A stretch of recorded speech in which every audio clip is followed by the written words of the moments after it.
The effects of the current economic crisis have touched everyone. Even if you still have a good job and a paid-up mortgage, chances are your monthly 401k statement will remind you that you've lost a good chunk of your savings. Trillions of dollars have evaporated from those accounts that have become the prime source of retirement funds for a majority of American workers, affecting their psyche and their future. If you're still young enough, there's time to rebuild and recover. But if you're in your 50s or 60s or beyond, the consequences can be dire. And it's drawing attention to the shortcomings of a retirement system that's jeopardized the financial security of tens of millions of people. It was a gray, chilly morning in Midtown Manhattan, and a line of unemployed, mostly white-collar workers stretched for blocks around the Radisson Hotel. More than 1,000 middle managers, stockbrokers, consultants, secretaries, and receptionists had come here hoping to find a job. If you are just arriving, please step this way. Good morning. It was called a career fair, but there was no merriment here, only a whiff of desperation. Do you have any openings in the IT industry? Many of these people had been out of work for months and burned through their liquid assets, their future even bleaker than the present. Alan Weir, who turned 60 this month, showed us his latest 401k statement, which he hadn't had the courage to open up. I'm afraid. You're going to open it now? You want me to? Let's do it. There's good reason for his trepidation. Nearly half of his life savings have vanished in a matter of months. It went down again. How much are you down overall? About $140,000. Do you think you'll ever get it back? I would probably never see it come back. I was looking to retire probably when I hit 62. I can't do it now. I'll probably be working until I'm at least 70. I'm a Microsoft Office diva. Until she lost her job, Kathleen Coleman had spent nearly 30 years working as an executive assistant on Wall Street. She doesn't have much to show for it. Tell me about your 401k. Does this answer the question? This is what it was in 2005. 2007, you're down below 2005. Right. Another one went down almost $40,000. One was Right. 88,000, and then it went down to like 50. How old are you? 54, and I live alone. I don't have any children. I've been a career girl all my life, and it's been a great career, and I don't deserve this. I'm sorry. It's all right. Have you had any nibbles? All the nibbles I've had, I get beat out by top models who can type. And I have experience and dedication and loyalty, and I can make any boss shine. I can. If you're out there, I'll relocate anywhere for you. What, psychologically, what does this piece of paper do to you? Oh, it crushes any rest I may get when I'm 65. I'll have to work for the rest of my life. The saddest part of this story is that it's being repeated all over the country. In eastern Pennsylvania, 59-year-old Iris Hans lost her accounting job and half of her 401k investments.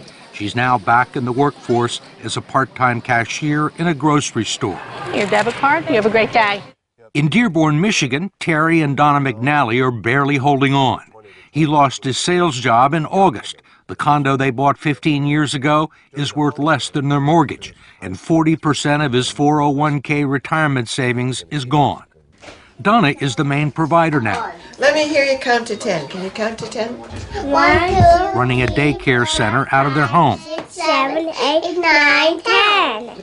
Are you here for Joan? Yes. Terry considers himself fortunate to have found part-time work greeting the bereaved at a funeral home and making lattes at Starbucks. There you go. Where colleagues young enough to be his grandchildren have taken him under their wing. What's the hardest part? I'm no longer sitting in a computer or driving in a car to a call. You know, suddenly I'm standing for 4 to 6 hours and greeting people or making drinks or trying to learn the process and the food business thing, which is very difficult. It's tough, but I'm proud of him. At his age, to be doing what he's doing. The 401k drop was tremendous, is tremendous at this point in time, and that's where the savings was. So that's our hurt right now. We can't live our vision of our dream of retirement. That's the worst part. Many people can't. And what was your dream? Our dream was to have a log cabin up north, Leland area, and just live a nice, quiet life. And we can't do that. You think you'll ever be able to retire? I don't No. see that day. Can no longer see that day. What kind of a retirement plan allows millions of people to lose 30 to 50% of their life savings just as they near retirement? David Ray, president of the profit-sharing 401k Council of America and a lobbyist for the 401k industry, says it's one that empowers people to make their own investment decisions. 401k is the absolute best way people can save for retirement. They absolutely are the best retirement vehicle we have. How can you say it's the best available if it has let down tens of millions of people at the time they need the money the most? That's not a 401k problem. That is our entire investment system. This is about the markets went down for everybody. Nobody was saved in the current thunderstorm. Ray says that many people still have more money in their 401ks than they've actually contributed. He says everyone had multiple investment options, including low-yield guaranteed returns, and he believes people who lost money have no one to blame but themselves. In America, it's a society based on freedom and choice and personal responsibility. We need to help them understand these responsibilities and execute them to the best they can. 401k is part of that. There are no guarantees. What about the people who are 63 or 64? A lot of those people were thinking about retiring. Well, and now they aren't. Well, I mean, a lot of them were retired and have to go back into the workforce. Well, but that was not a 401k problem. That's an investment system problem. The markets go up and down, and if those people chose to take equity risk, there was a logical outcome. But in fact, the 401k plans that have become the primary source of retirement income for 60 million Americans were never designed to be retirement plans in the first place. They were created in the late 1970s as a savings plan and tax shelter for ordinary Americans. The idea was that workers would make voluntary contributions and employers would match a portion of them. The taxes would be deferred until the employee reached the age of 59 and a half. It was supposed to supplement the two traditional income streams for retirees, Social Security and pensions, one leg of a three-legged stool that would support American workers into their golden years. But it didn't turn out that way. The three-legged stool, if you will, has gone to two legs, and it's wobbly, and it's wobbling, and I'm not sure that it's going to support anything. And that's the scary part, and people are afraid.